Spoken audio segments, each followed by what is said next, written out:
Bonjour à tous, merci de votre présence en présentiel, comme on dit maintenant, pour cette conférence que nous avons le plaisir de pouvoir organiser sur le site de l'Observatoire de Banyuls. Et nous renouons avec des thématiques qui nous étaient chères avant que nous sombrions, si on peut dire, dans la crise Covid, des problématiques relatives à la pollution du milieu aquatique et de la mer qui est face à nous, si l'on relève le rideau. Nous avons le plaisir d'accueillir Carole Blanchard. Donc, Carole, vous êtes professeure à l'UPVD, l'Université Perpignan Via Domitia. Vous avez effectué votre thèse à Toulouse et puis vous avez rejoint l'équipe BAE, donc Biocapteurs, Analyse et Environnement, qui fait partie d'une unité de service et de recherche qui est partagée avec Banyuls-sur-Mer, donc ici à l'Observatoire, l'unité laboratoire biodiversité biotechnologie marine, le LBDM. Et vous êtes le fer de lance d'études sur le capteur et donc de développement de méthodes analytiques pour détecter les micropolluants. Vous avez été lauréate du prix chercheur d'avenir de la région Occitanie et puis également porteur d'un projet européen sur ces axes de recherche. Et nous vous laissons nous les exposer. Bonjour à tous, merci pour cette introduction et merci à l'ensemble de l'association des amis du laboratoire à Dragou pour m'avoir invité à faire cette conférence ici dans les locaux de l'Observatoire à Banyuls. Je voudrais particulièrement remercier Madame Anne-Marie Genièvre que j'avais rencontrée au colloque de Collioure qui s'intitulait Océan, c'était il y a 2 ans et j'avais fait cette présentation, donc elle m'avait demandé si j'étais prête à venir la faire ici. Elle devait avoir lieu l'année dernière, finalement en raison du contexte sanitaire, elle n'a pas eu lieu et donc nous nous retrouvons cette année effectivement avec la possibilité encore, enfin déjà peut-être ou encore, on ne sait plus, de faire cette présentation en présentiel. Donc comme il vient d'être dit, je suis professeure de chimie à l'université, j'exerce mes activités d'enseignement à l'IUT, dans le département génie biologique où nous avons 2 parcours, un parcours agronomie et un parcours sciences de l'environnement et écotechnologie. Et puis j'exerce mes activités de recherche au sein du laboratoire qui s'appelle BAE, Biocapteurs, Analyse, Environnement. Donc peut-être vous préciser un peu ce que sont les biocapteurs. Les biocapteurs, ce sont des dispositifs ou des outils analytiques qui vont être capables d'aller détecter une substance que l'on appelle cible, une molécule d'intérêt dans un milieu complexe. Alors dit comme ça paraît toujours un peu compliqué, mais en fait tout le monde connaît les capteurs de glycémie qu'utilisent les diabétiques. Eh bien, le capteur de glycémie qu'utilise le diabétique pour tester le taux de glucose dans son sang, c'est un biocapteur. La molécule d'intérêt, la substance d'intérêt, c'est le glucose, et le mélange complexe dans lequel se trouve le glucose, c'est la goutte de sang. Alors nous ne travaillons pas dans le domaine du médical, nous avons travaillé un petit peu dans le domaine de l'agroalimentaire pour doser des substances d'intérêt telles que les antioxydants par exemple, mais nous travaillons depuis longtemps et surtout de plus en plus sur la détection de polluants dans le milieu environnemental. Alors cette précision est en fait, c'est pour vous dire qu'en réalité ce que je vais vous présenter aujourd'hui, ce n'est pas directement les travaux de recherche que je mène au laboratoire. Je vais plutôt vous présenter la problématique générale des micropolluants dans les milieux aquatiques au travers de données en fait, que j'ai récupérées sur Internet, sur des sites ministériels et qui sont accessibles à tous, mais c'est vraiment l'idée de sensibiliser sur ce problème des micropolluants dans les milieux aquatiques. Et donc l'intitulé de ma présentation est le suivant. Micropolluants, des émissions anthropiques jusqu'aux océans. Alors, avant de débuter véritablement sur le vif du sujet, et de rentrer dans le vif du sujet, j'ai jugé utile de revenir sur quelques définitions, et notamment la première définition que je vous propose ici, c'est la définition du terme polluant. Donc un polluant est une substance introduite artificiellement par l'homme dans la biosphère, ou qui existe dans les conditions naturelles, mais dont le taux est accru par la civilisation technologique. Alors on trouve beaucoup de définitions pour les polluants, mais en fait elles se recoupent toutes autour de ce que je vous présente ici. Et ceci pour vous dire qu'un polluant, ce n'est pas forcément quelque chose que l'homme a synthétisé, que l'homme a créé. Et l'exemple le plus simple, c'est le dioxyde de carbone. Tout le monde sait que c'est un des constituants de l'air. Mais le problème du dioxyde de carbone, c'est le dioxyde de carbone généré par l'activité humaine, par la combustion des matières fossiles, qui contribue donc à l'effet de serre additionnel et au réchauffement climatique. Donc le CO2 est une molécule qui existe à l'état naturel. Le problème, c'est le surplus produit par l'homme qui en fait de lui un polluant. Alors aujourd'hui, on parlera plutôt de polluants, on va dire synthétiques, directement créés par l'homme et qui se retrouvent ainsi dans le milieu naturel. Quand on parle des polluants, en fait, on a tendance à classer selon 3 types de polluants. Les polluants physiques, là on va parler de rayonnement ou de pollution sonore. Les polluants biologiques, où on va retrouver les bactéries, les virus. Et puis les polluants chimiques, où on va retrouver des molécules qui vont être soit minérales, c'est-à-dire sans atome de carbone, soit organiques. Et là, vous avez représenté en fait divers polluants. Vous avez des phosphates, vous avez des phtalates, vous avez du bisphénol, vous avez de l'estradiol, enfin, différents polluants. Et sur le reste de ma présentation, en fait, je ne parlerai que des polluants chimiques, je ne parlerai pas de pollution physique ni de pollution biologique. Une fois que l'on a défini ce terme de polluant, je voulais revenir sur le terme de micro-polluant. Et pour moi, ça c'est relativement important aujourd'hui parce qu'au préfixe micro, on associe généralement la notion de petit. Et ça reste vrai lorsqu'on définit un micropolluant. Ceci dit, cet adjectif petit n'est pas associé à la taille du polluant. C'est un polluant chimique, donc il est relativement petit, certes, mais on le qualifie de micropolluant parce qu'il va être présent dans le milieu à une faible concentration. Et ça, il y a souvent une confusion chez les personnes. Donc, un micropolluant, c'est petit, tout comme un macropolluant. Ce qui les différencie, c'est la concentration dans le milieu. Et souvent, en fait, les gens font le parallèle avec les microplastiques, qui pour le coup sont effectivement des plastiques de petite taille. Donc quand on parle de microplastiques, c'est relatif à la taille, de micropolluants, c'est relatif à leur concentration, à leur teneur dans le milieu. Donc un micropolluant est défini comme une substance indésirable, détectable dans l'environnement à très faible concentration, et pouvant engendrer des effets néfastes sur les organismes vivants en raison de 3 paramètres principaux, sa toxicité, sa persistance et sa bioaccumulation. On considère que l'on a plus de 110 000 molécules qui présentent des propriétés physiques et chimiques extrêmement différentes qui sont des micropolluants. Alors ces micropolluants, on va les retrouver dans tout l'environnement, c'est-à-dire aussi bien dans l'air, dans le sol que dans l'eau, dans ces 3 compartiments. Et selon leur structure chimique, selon leurs propriétés physico-chimiques, ils vont préférentiellement se trouver dans l'un ou l'autre de ces compartiments. Aujourd'hui, cette présentation se focalise sur les micropolluants dans l'eau. Et lorsque l'on parle de l'eau, on différencie aussi toujours 2 niveaux. Les milieux aquatiques continentaux qui regroupent ce que l'on appelle les eaux de surface, les lacs, les rivières, et les eaux souterraines. Si on différencie donc ces milieux aquatiques continentaux du milieu marin.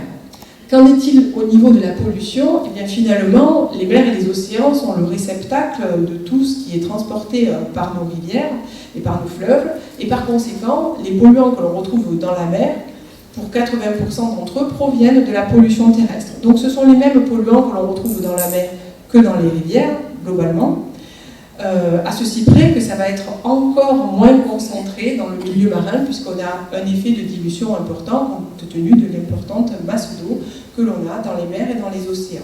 Donc finalement, je parlerai davantage de la pollution des milieux aquatiques continentaux que des milieux marins, mais sachant que les problématiques sont à peu près semblables.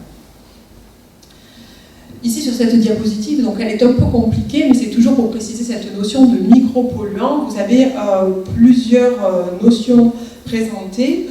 Vous avez ici les termes de macro et micropolluants. Ici, vous avez une échelle temporelle, si vous voulez, et ici, vous avez des concentrations relatives à ces différents polluants que l'on va retrouver.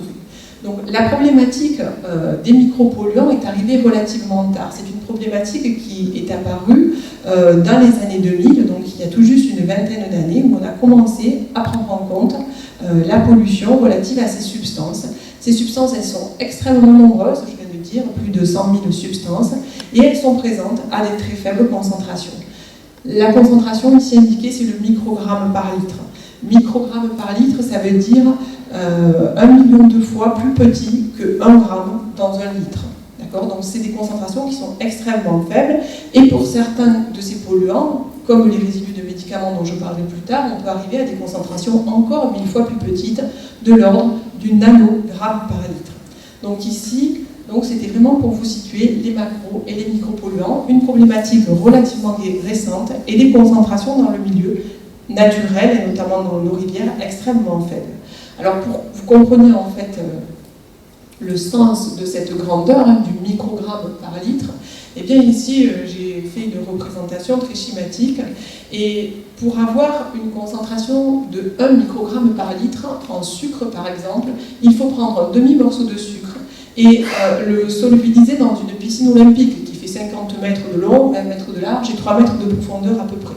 Si vous mettez un demi-morceau de sucre dans une piscine olympique, vous aurez une concentration de 1 microgramme par litre. Alors, je défie quiconque, ne serait-ce que par le goût, d'aller détecter le demi-morceau de sucre que j'aurais mis dans la piscine olympique.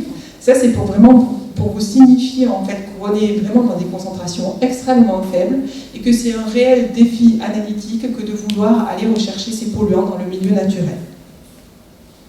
Alors, quelles sont les sources de ces micropolluants?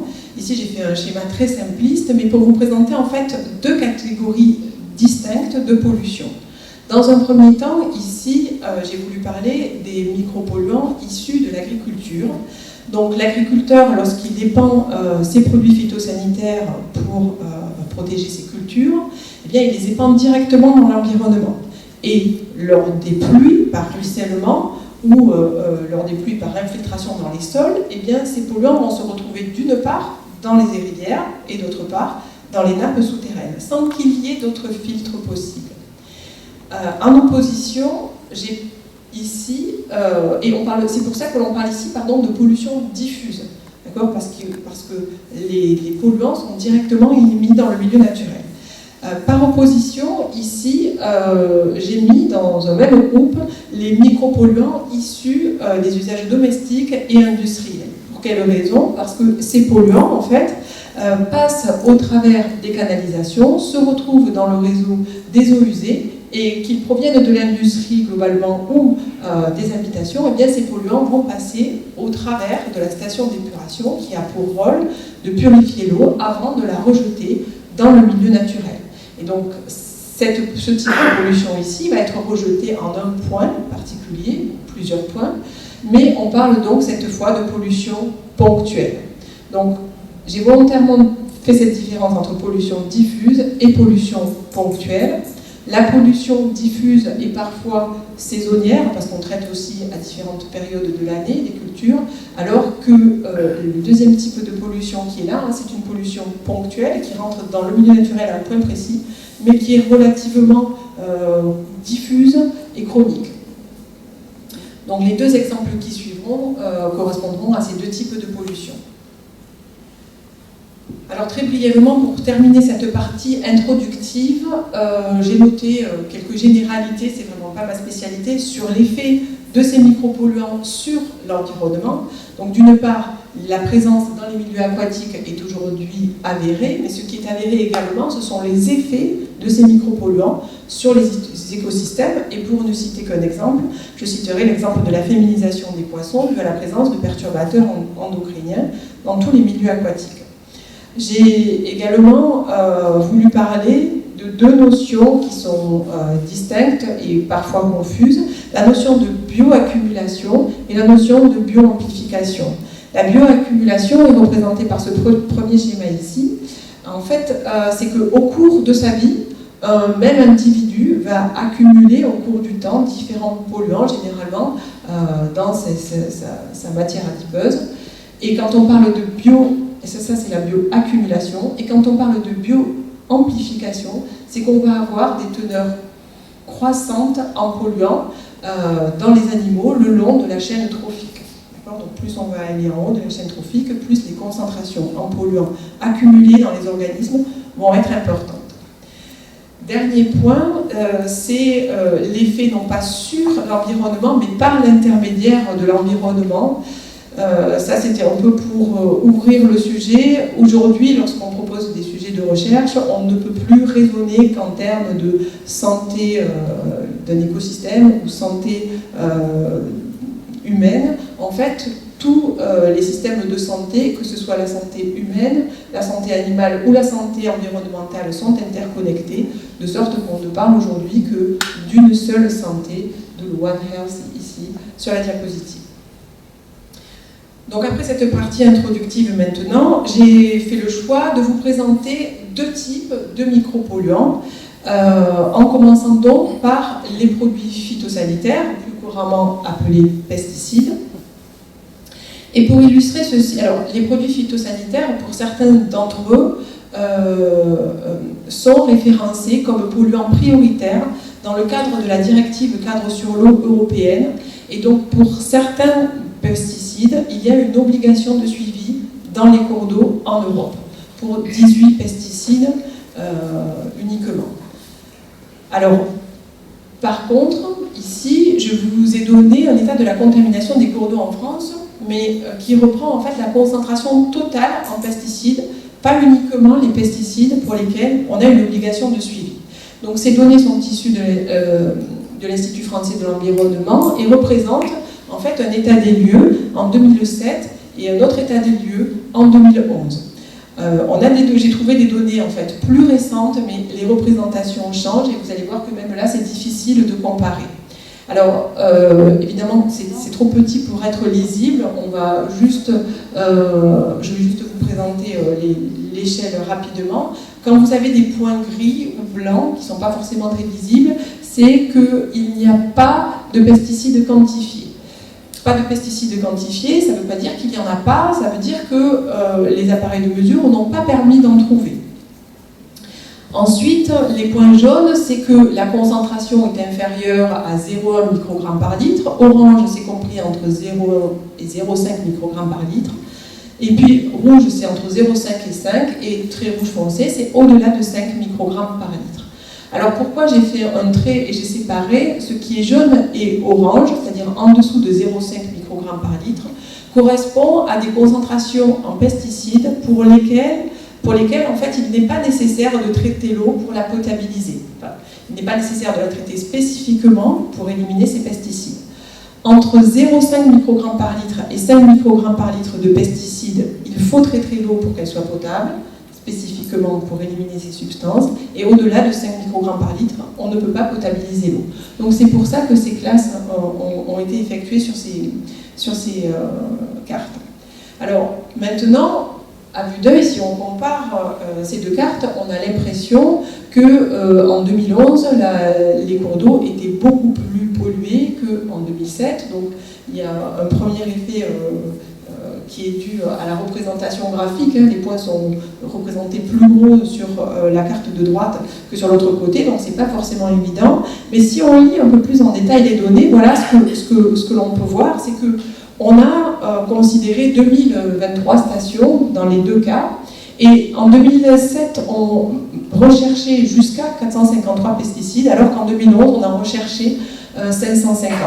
Donc forcément, quand on calcule la concentration totale en pesticides, on risque d'en trouver davantage en 2011, puisqu'on en cherche plus, que ce que l'on en trouvait en 2007. Et c'est effectivement ce que l'on voit, puisqu'en 2007, c'était 18% des stations qui avaient un taux supérieur à 0,5 microgrammes par litre pour lesquels il fallait traiter l'eau. Donc c'est-à-dire que dans 73% des cas, il n'y avait pas besoin de traiter l'eau spécifiquement par rapport aux pesticides, alors que si on passe en 2011, on a plus de stations pour lesquelles il va falloir traiter l'eau. Mais comme je vous l'ai dit, c'est difficile de juger uniquement avec ces données-là, puisqu'en fait, on a recherché plus de pesticides, donc globalement, on va en trouver davantage. Alors, pour avoir une représentation peut-être un peu plus parlante de la contamination des cours d'eau, j'ai conservé l'image de droite, c'est-à-dire la concentration totale en pesticides en 2011, et à gauche, vous voyez la carte équivalente, c'est toujours les cours d'eau en 2011, mais c'est une autre représentation où on voit mieux l'état de la contamination. Alors, ce qui n'est pas écrit sur ces cartes, mais qui est un fait, c'est que la contamination des cours d'eau en métropole est essentiellement due à des herbicides, alors que dans les Antilles françaises, en Martinique et en Guadeloupe, vous avez des cours d'eau qui sont extrêmement pollués, et ça c'est dû à un insecticide particulier. Donc peut-être avez-vous déjà entendu parler du chlordécone, qui est un insecticide qui a été utilisé de 1972 à 1993 dans les Antilles françaises pour lutter contre le charançon du bananier. Il faut quand même savoir que ce pesticide a été interdit aux États-Unis dès 1976 et qu'en France, il a duré, on l'a autorisé jusqu'à 1990 et au-delà jusqu'à 1993 dans les Antilles françaises. Donc ça, c'est un réel problème. Les eaux de surface sont extrêmement contaminées, mais également les eaux souterraines, et c'est ce que l'on va voir dans la diapo qui suit. Donc dans la diapo qui suit, c'est toujours en 2011, c'est les cours d'eau d'un côté et les eaux souterraines de l'autre. Si vous voyez en haut ici, là, c'est la Martinique et la Guadeloupe, et bien vous voyez que même les eaux souterraines sont très rouge foncé, donc finalement sont très concentrées en pesticides, et ça c'est dû à cette utilisation massive de chlordécone qui se traduit aujourd'hui notamment par des cancers de la prostate au niveau de la population. Si on compare ensuite en France métropolitaine la pollution des cours d'eau et la pollution des eaux souterraines, eh bien forcément dans les eaux souterraines les niveaux de pollution sont inférieurs puisque l'eau passe au travers du sol, certains pesticides se fixent sur le sol et n'arrivent pas jusqu'aux nappes souterraines, et puis certains, comme le temps entre le moment où le pesticide est épandu et où il arrive finalement dans la nappe phréatique, comme ce temps est long, eh bien, il y a aussi de la dégradation des molécules, ce qui fait qu'on en retrouve bien évidemment, heureusement, moins dans nos eaux souterraines que dans nos eaux de surface. Alors, en complément de ceci, ici ce sont des données qui spécifient, toujours dans les cours d'eau et ensuite on verra dans les eaux souterraines, les pesticides les plus retrouvés, les plus fréquemment retrouvés. Alors ce ne sont pas ceux qui sont présents à plus forte concentration, mais c'est ce que l'on retrouve le plus. Si vous n'arrivez pas à lire certainement de là où vous êtes, donc très brièvement, ce qui est en bleu foncé ici, c'est des substances dotées de normes. Ce qui est ensuite en violet, c'est les produits de dégradation. Donc ce n'est pas les molécules qu'utilise l'agriculteur pour traiter ses champs, mais c'est le produit de dégradation des molécules. Et puis, de cette couleur-là, un peu violet clair, ce sont les autres molécules. On remarque ici que les trois molécules que l'on retrouve le plus fréquemment sont l'AMPA. Donc ça vous dit peut-être pas grand-chose en premier lieu. On le retrouve dans plus de 60% des prélèvements lorsqu'il est recherché. Puis le glyphosate. Donc le glyphosate, en général, ça parle davantage. C'est le principe actif du Roundup. Et l'AMPA, en fait, que vous retrouvez ici majoritairement, c'est le produit de dégradation de glyphosate. Donc en tête, en termes de produits les plus fréquemment rencontrés, on a le glyphosate et son produit de dégradation. On trouve ensuite, alors quand vous avez une astérisque, ce sont les molécules interdites. Je ne parlerai que d'une, l'atrazine par exemple, elle est retrouvée dans 10% des cas, alors qu'elle est interdite depuis 2003 et que ces données datent de 2011. Donc 8 ans plus tard, on retrouve encore dans les cours d'eau une molécule qui est interdite. Donc ça, c'est un signe de forte persistance et par conséquent de lente dégradation de cette molécule. Si on fait le parallèle avec ce que l'on trouve dans les eaux souterraines, donc ici le code couleur est un peu différent, vous avez soit la molécule mère en vert, soit le produit de dégradation en bordeaux. Donc on remarque que finalement on a, je crois, 8 parmi les 15 molécules les plus fréquemment rencontrées dans les cours d'eau, 8 d'entre elles sont des produits de dégradation, donc ça rejoint ce que je vous disais tout à l'heure. Mais ce qui est particulièrement important de remarquer, c'est qu'elles ont toutes une astérisque noire ici, c'est-à-dire que ces molécules, soit ce sont des molécules mères, soit des produits de dégradation, mais qui résultent de molécules également interdites.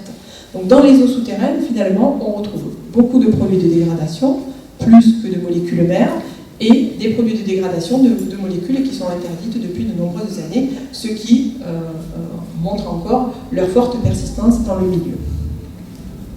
Alors au-delà de ces exemples, ici, si on retrouve des produits phytosanitaires dans notre environnement, eh bien c'est que nécessairement on les consomme. Donc j'ai mis quelques données relatives à la consommation des produits phytosanitaires en Europe.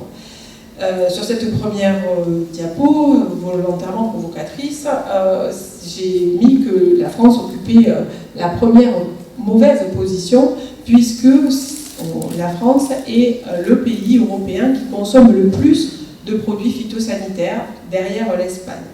Ceci étant, j'ai voulu relativiser et je vous ai ensuite mis ce graphique qui montre l'utilisation des pesticides par hectare, c'est-à-dire qu'on ne prend pas la valeur totale de produits consommés, mais on le ramène à la surface agricole. Et si on divise la quantité de produits consommés par la surface agricole, eh bien la France recule tout de même à la 9e position, derrière, alors c'est Malte, mais il y a aussi l'Italie, l'Espagne, le Portugal, la Grèce et l'Allemagne qui sont devant la France. Si on se focalise maintenant justement sur la consommation de ces produits phytosanitaires à usage agricole en France. Donc ici, je vous ai mis un graphique, vous pouvez voir donc, la répartition ici des pesticides vendus en France en fonction de leur nature, insecticides, fongicides ou herbicides. Donc majoritairement en France, ce que l'on consomme, ce sont des fongicides, puis ensuite les herbicides et en dernier lieu les insecticides en France métropolitaine.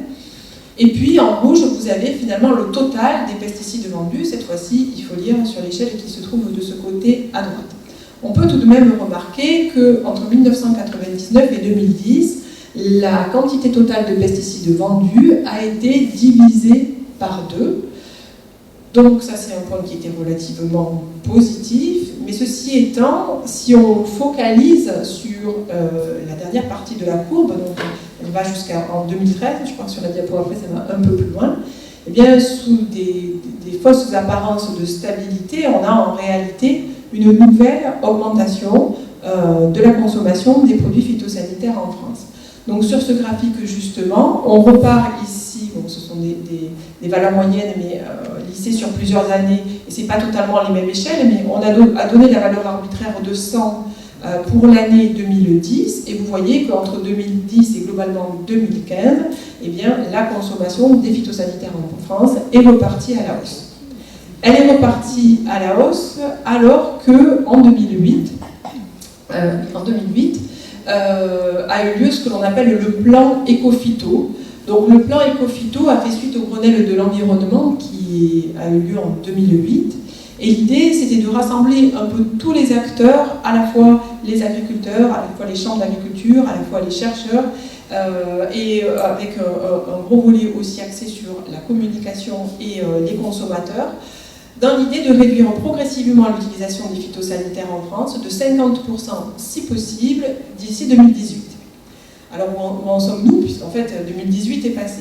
En fait, avant d'arriver en 2018, il y a eu un état des lieux intermédiaire à mi-parcours en 2013, et à ce moment-là, voilà ce qui a été constaté. C'est que pour les zones non agricoles, effectivement, on avait eu une baisse de la consommation des phytosanitaires de 3,4% par rapport à 2009, alors que dans les zones agricoles, eh bien, on avait eu une hausse. Sachant que la consommation des agriculteurs est bien supérieure à celle des zones non agricoles, forcément, ce plan a été globalement un échec. Alors, le ministre de l'Agriculture de l'époque, Stéphane Le Foll, a décidé de proposer un autre plan Écophyto qu'il a appelé Écophyto 2, en proposant de réduire de 50% toujours la consommation des phytosanitaires, mais au lieu de s'arrêter en 2018, il a proposé d'aller jusqu'en 2025 avec un point intermédiaire, une diminution de 25% en 2020.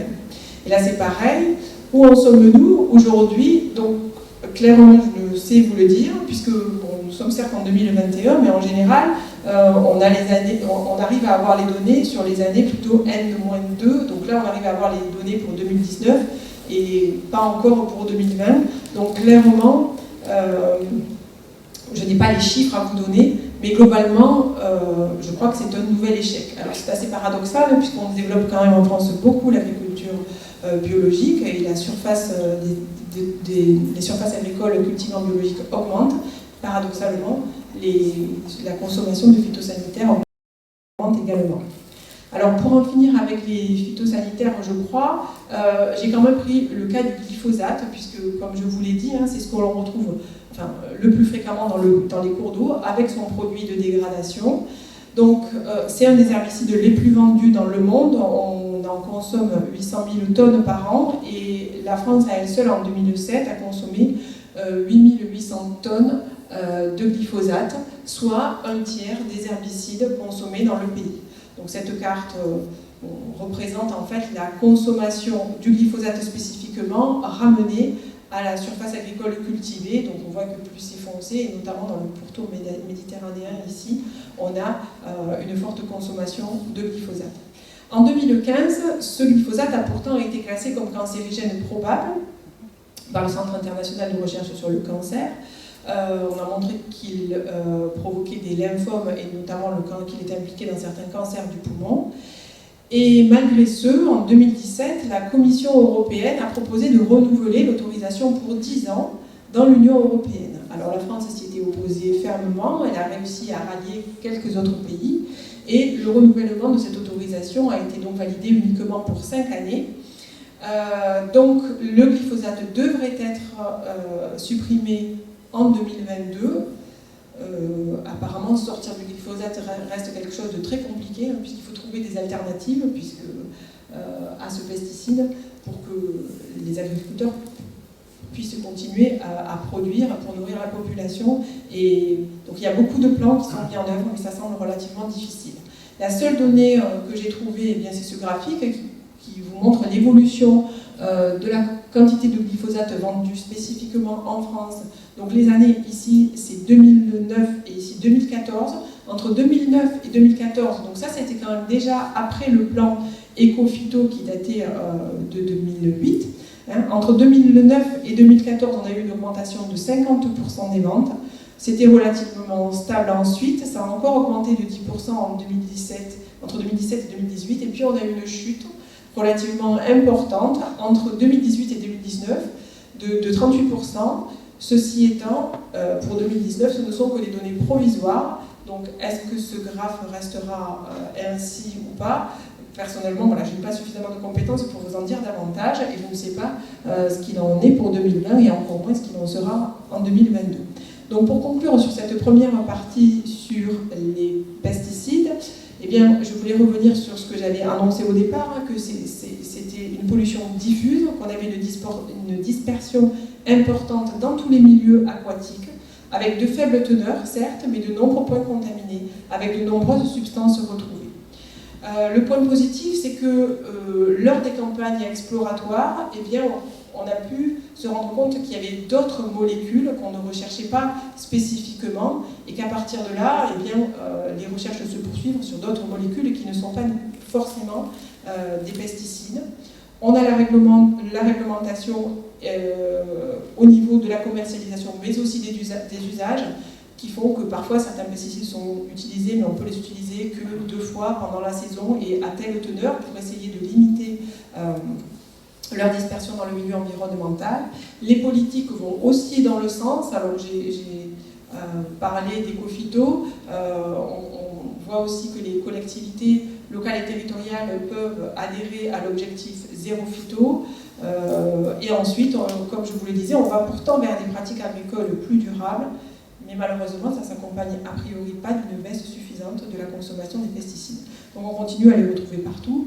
Juste une parenthèse sur le plan objectif zéro phyto, en rentrant dans la ville, il me semblait bien que c'était affiché.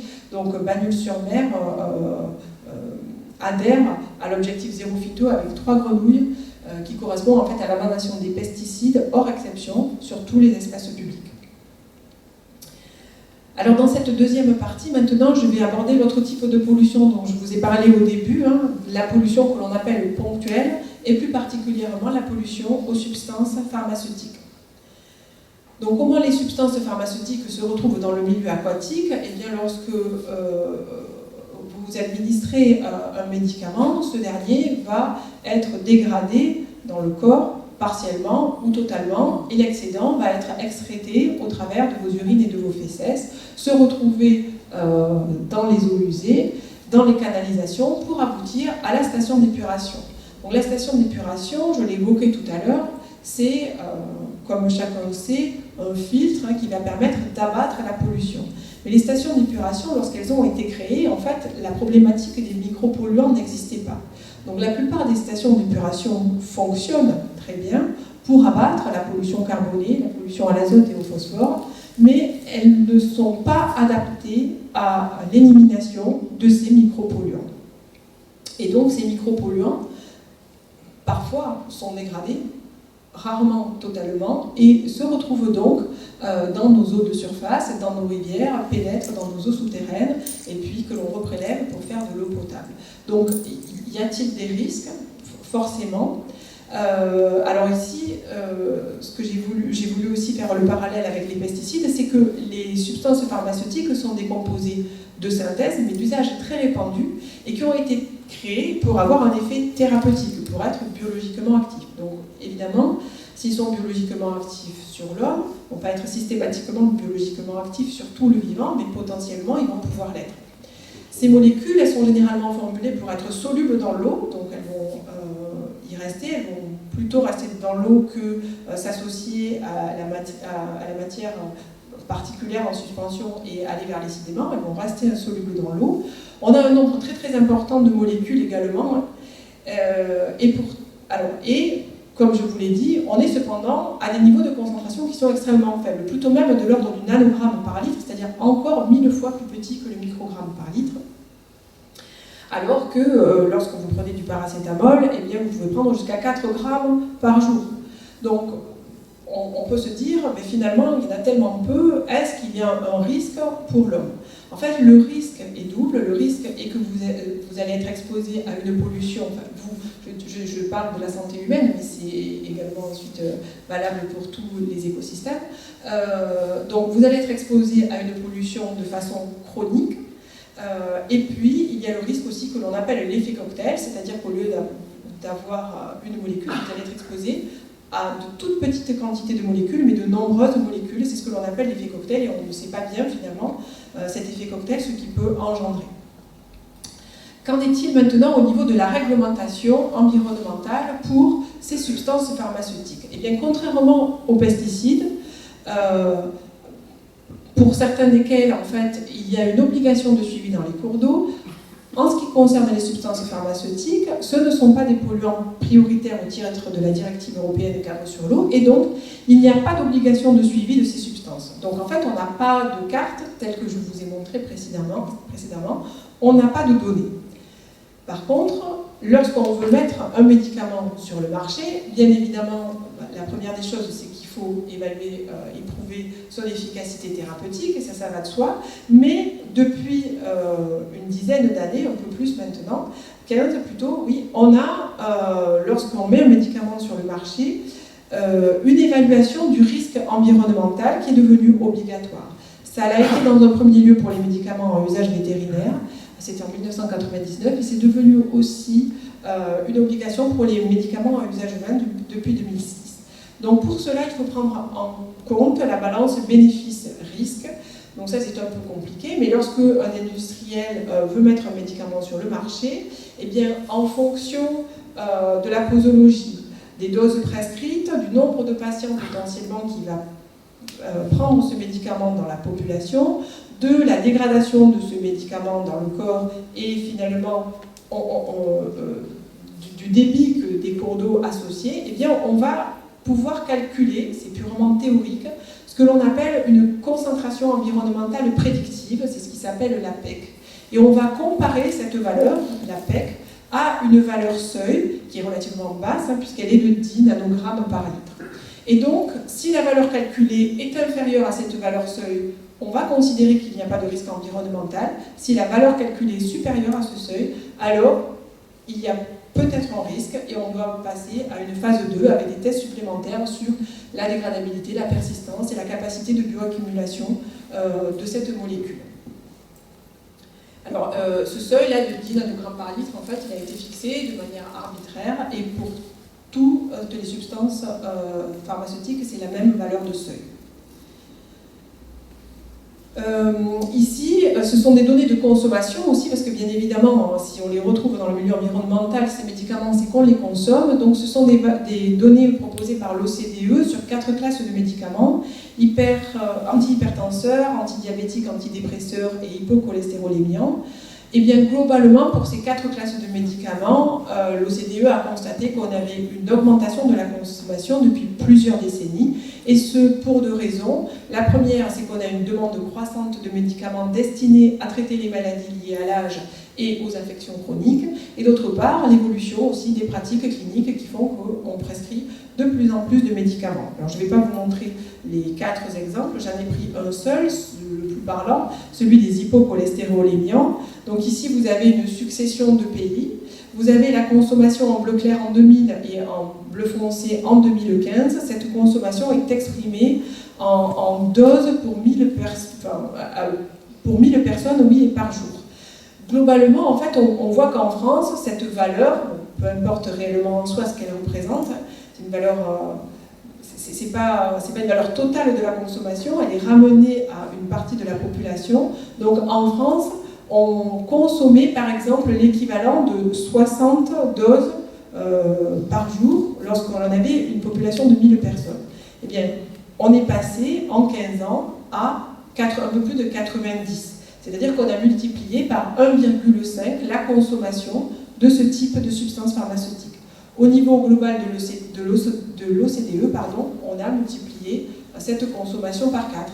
Et des pays comme la République tchèque, qui avait un seuil extrêmement bas, ont multiplié par 10 leur consommation.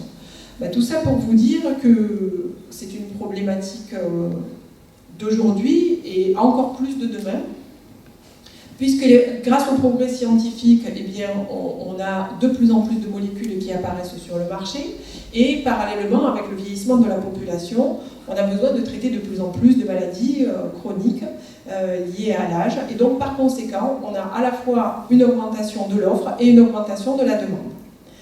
Donc c'est une problématique en plein essor. Alors, contrairement à ce que je vous ai dit pour les substances phytosanitaires, qu'en est-il pour lutter contre cette pollution? Qu'est-ce qu'on peut faire? Globalement, on va continuer à se soigner, et je pense que ce n'est pas là qu'on va avoir un levier.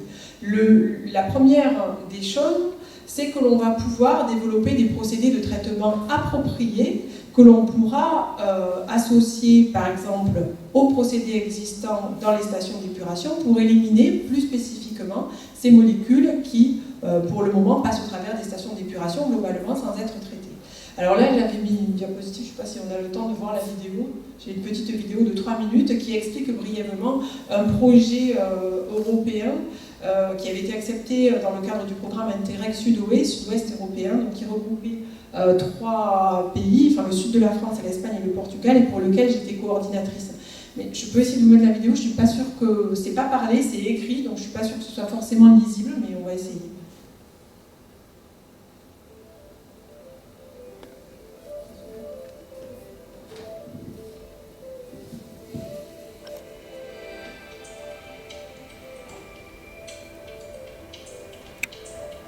Le territoire sud-ouest européen, c'est le sud de la France, l'Espagne et le Portugal, particulièrement attractif pour les personnes âgées en raison de son climat et de son cadre de vie.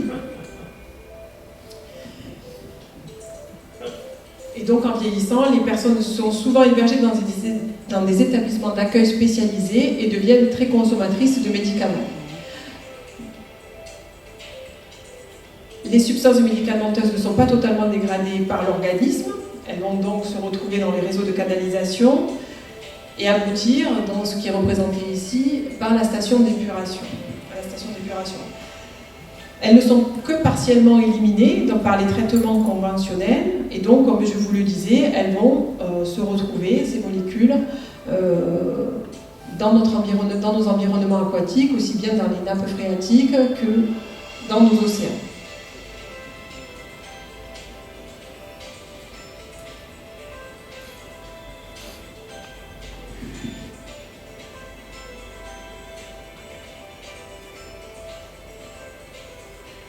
L'idée du projet, c'était d'installer en sortie d'établissement un procédé de traitement durable qui allait coupler deux éléments, un réacteur biologique et un photoréacteur qui exploitait l'énergie solaire. Des capteurs, donc ça c'était la partie sur laquelle je travaille moi, permettaient d'évaluer en fait l'efficacité du traitement de ces procédés de dépollution.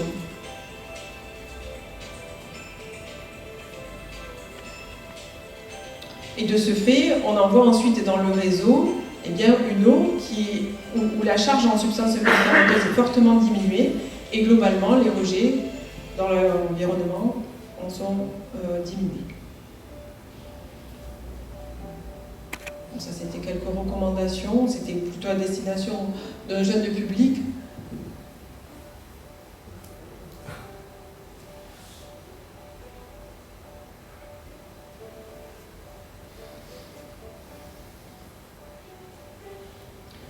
Donc au niveau institutionnel, éviter l'automédication, respecter les doses prescrites, rapporter les médicaments non utilisés ou périmés à la pharmacie, surtout ne pas les jeter dans l'évier ou les toilettes.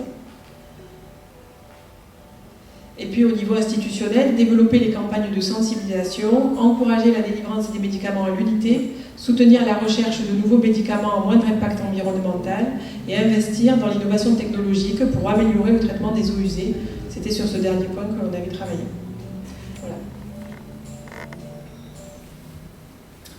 Voilà, alors bon, ça c'était un projet sur lequel j'avais travaillé. Ensuite, j'ai voulu terminer en vous parlant d'une initiative qui est une initiative suédoise où en 2014 a été mis en place un plan global de prévention et de sensibilisation et l'État a proposé de classer les substances pharmaceutiques en fonction du risque d'écotoxicité.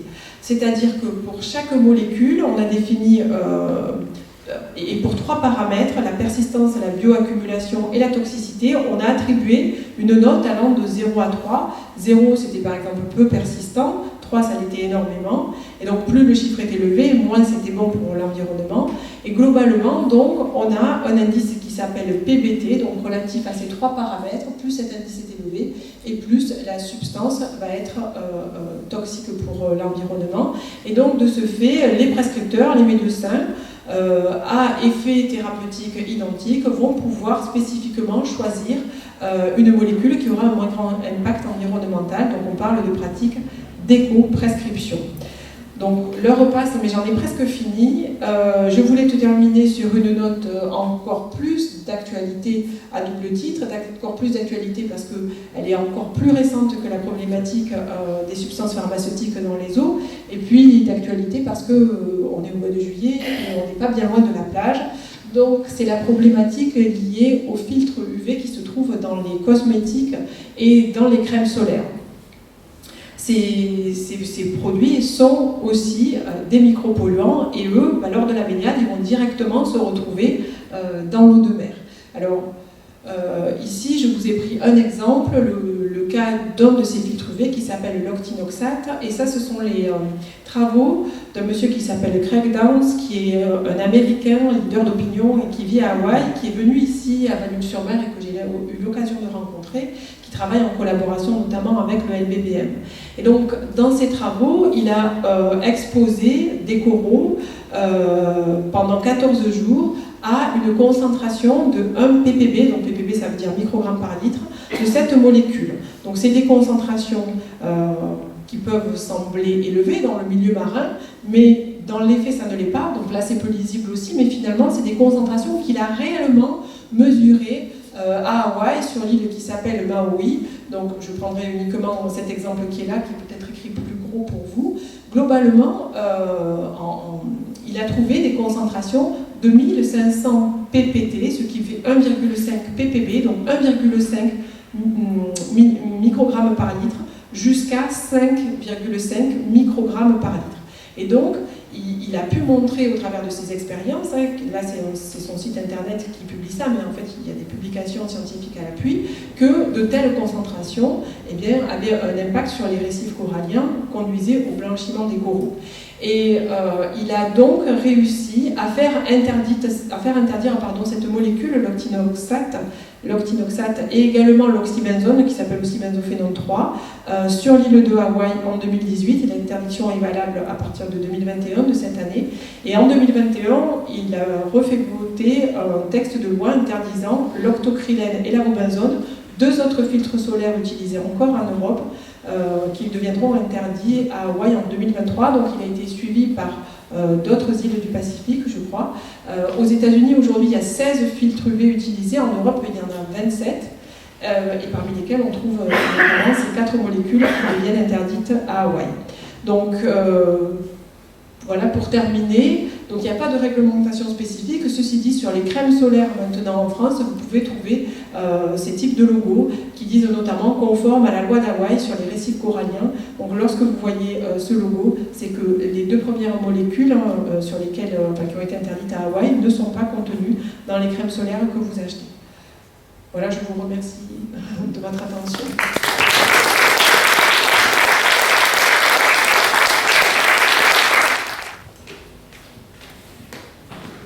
Merci Clément. Je voulais savoir, entre les préconisations que vous pouvez suggérer, comme la modernisation des stations d'épuration à la sortie des EHPAD, et le moment où ces modifications sont effectives, qu'elles fassent partie d'un cahier des charges, vous estimez à combien de temps Alors effectivement, ça c'est difficile. J'ai passé un peu vite, en fait j'aurais peut-être dû parler plutôt que de montrer la vidéo. Lorsqu'on a développé ce projet, c'était en 2016, ça s'est terminé en 2019. Donc l'idée était vraiment d'associer 2 procédés de dépollution. C'est un procédé biologique qui fonctionne avec des bactéries. Les bactéries donc, ne dégradent pas nécessairement certains de ces polluants que l'on appelle le biorécalcitrant. Et l'idée, c'était qu'avec le deuxième procédé, c'est un procédé d'oxydation avancée, on utilisait le rayonnement solaire donc, pour détruire ces molécules et les rendre du moins ensuite dégradables par les bactéries lorsque ça revenait dans le premier réacteur. Pendant ces 3 années-là, en fait, c'est des collègues du laboratoire de génie chimique de Toulouse qui ont développé la première partie et des collègues du laboratoire en Promesse qui ont développé la deuxième partie. Durant ces 3 années, ils ont réussi à associer les 2 procédés. Et ils ont créé un pilote, mais un pilote qui ne fonctionne encore évidemment qu'à l'échelle du laboratoire, parce qu'il y a de multiples contraintes. Ici, ils le font fonctionner en fait en continu. Or, parfois, dans les stations d'épuration, il y a des flux qui vont être plus importants. Là, le flux est régulé.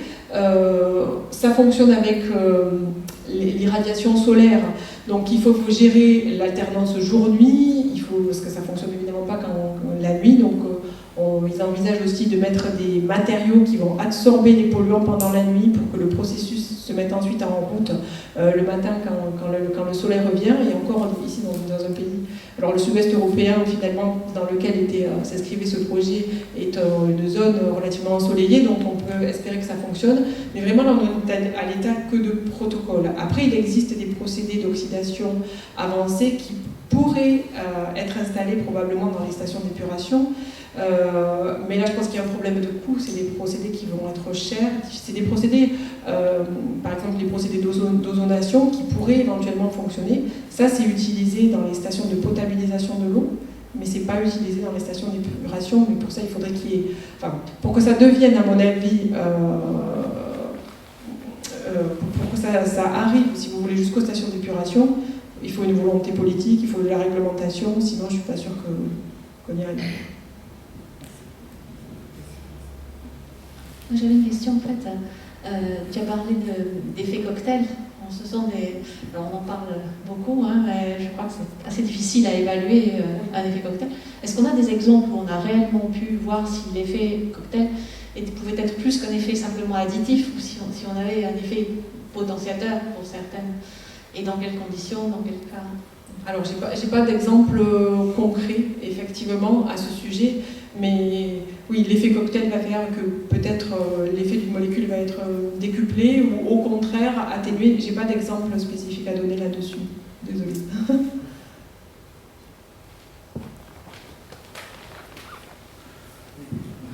Dans le cadre de l'autorisation de marché des médicaments, maintenant au niveau européen, par l'Agence européenne de santé des médicaments, est-ce qu'il existe des protocoles normalisés pour l'étude, par exemple, de la bioaccumulation des médicaments? Je pense que ce n'est obligatoire que lorsque l'on passe à la deuxième phase. C'est-à-dire que si on juge que la concentration dans le milieu sera supérieure à cette valeur seuil de 10 nanogrammes par litre, alors il faut passer à des tests. Et là, j'imagine qu'il y a des protocoles qui sont normalisés. Mais Ils existent actuellement, ces protocoles?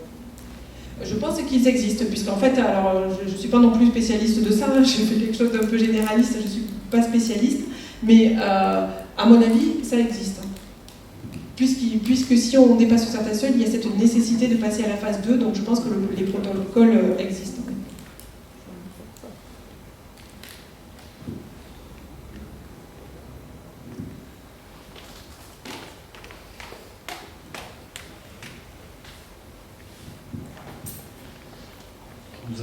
Vous avez parlé des capteurs, c'est votre spécialité, si j'ai bien compris. Pouvez-vous nous dire rapidement le principe de fonctionnement et s'ils sont capables de détecter les molécules et de les quantifier en concentration? Oui. Alors, effectivement, nous, au laboratoire, on travaille sur des biocapteurs. D'ailleurs, je crois que j'ai peut-être regardé une diapositive dans le fond. Voilà. Je ne l'ai pas regardé, mais... Oui, ça doit être... Voilà. Ce que l'on développe au laboratoire, ce sont des biocapteurs. Donc, c'est des capteurs qui font intervenir deux éléments, notamment un élément biologique, alors, qui est doué de propriétés de reconnaissance moléculaire, et ce que l'on appelle un transducteur physique. L'élément biologique, en fait, c'est ce que l'on va devoir fixer ici sur ce que l'on appelle le transducteur. Donc, le plus fréquemment, on utilise des enzymes, mais on peut aussi utiliser des anticorps. Et on va de plus en plus vers des éléments qui s'appellent des biomimétiques. En fait, ce n'est pas vraiment des éléments biologiques, mais qui vont agir comme un élément biologique. Bref, cet élément va être capable d'aller détecter donc, une substance cible présente dans un milieu complexe. Donc je vous donnerai peut-être des exemples par la suite. Et puis ici, c'est le transducteur. Donc nous, on travaille beaucoup avec des transducteurs électrochimiques. Et donc la reconnaissance en fait de la cible ici par le rond rose, représentée par le rond rose, par l'élément biologique, va se traduire par un signal analogique que l'on va détecter ensuite sur un ordinateur. Donc oui, on est capable de le faire. Et oui, c'est de la détection et c'est quantitatif. Voilà. Donc le plus fréquemment, en fait, on travaille avec des enzymes, c'est le plus facile parce que ce sont des éléments biologiques qui sont catalytiques et on arrive à amplifier le signal, mais on peut travailler aussi avec des anticorps. Donc on a fait des publications notamment sur la détection de l'œstradiol, qui est l'hormone féminine, donc qui est rejetée par les femmes, mais enfin, la détection de l'estradiol et de l'éthénylœstradiol, qui pour le coup est l'hormone féminine de synthèse que l'on retrouve dans les pilules contraceptives, et on arrive à détecter l'une et l'autre de ces molécules à des concentrations relativement faibles que l'on trouve alors pas dans l'eau de mer, pas dans l'eau de rivière, mais dans les eaux usées. Là, c'est encore un peu plus concentré. Je ne sais pas si j'ai suffisamment expliqué. Est-ce que vous voulez d'autres explications? C'est bon. Tu parles de biocapteurs, mais on a aussi ce qu'on peut dire de biosenseurs, en fait, comme on utilise non pas un transducteur comme tu as là, mais une espèce biologique, une entité biologique qui, elle, va détecter la présence du polluant, du micropolluant, et donnera un indice que l'on pourra calibrer, enfin, un indice de la quantité que l'on pourra calibrer par ailleurs, qui sont aussi d'autres manières de détecter ces micropolluants en laboratoire. D'autres questions? Ah bon. Excuse-moi. Priorité à la salle. Merci. Est-ce que vous avez connaissance de facteurs explicatifs de la hausse de l'utilisation d'agents phytosanitaires, alors qu'on a par ailleurs une augmentation de l'agriculture biologique? Est-ce que ça serait l'arrivée d'espèces invasives? Alors, peut-être le réchauffement climatique, d'une part, et qui s'accompagne nécessairement, à mon avis, de nouvelles espèces qui prolifèrent davantage. Je pense que ça fait partie des points qui font qu'on consomme de plus en plus de phytosanitaires malgré tout. Est-ce que ça veut dire qu'il faut que vous aussi vous développiez des capteurs qui soient en regard des nouvelles molécules utilisées? Je pense aux néonicotinoïdes. Alors, c'est pas si facile que ça en fait à développer, mais en fait en général quand on essaie de développer, c'est qu'effectivement il existe une problématique Et donc effectivement, on surveille en fait quelles sont les nouvelles molécules et s'il y a intérêt pour aller détecter des nouvelles molécules bien évidemment, mais après trouver l'élément biologique qui corresponde forcément, c'est tout un travail de recherche en amont, mais effectivement il faut faire une veille bibliographique et puis pour regarder quelles sont les nouvelles molécules qui arrivent sur le marché. Merci. Et parmi les nouvelles molécules pharmaceutiques, tu n'as pas évoqué, en fait, il y a les antibiotiques aussi. Ah oui, alors voilà, on n'a pas parlé des antibiotiques, effectivement, mais parce que dans le cadre de mon projet, on avait fait le choix de ne pas travailler sur ces molécules-là, puisqu'on voulait travailler sur une pollution relativement chronique, alors que la pollution aux antibiotiques, ça peut arriver plutôt à certaines saisons, pour certains antibiotiques en tout cas, donc on n'avait pas travaillé là-dessus. Mais effectivement, on avait le problème d'antibiorésistance, donc la prolifération d'antibiotiques. Mais c'est vrai que nous, on n'a pas travaillé du tout là-dessus. Voilà, on répond à des équipes en fait qui travaillent sur cet aspect-là aussi. D'accord. D'autres questions? Bon, merci beaucoup Carole et merci à tous.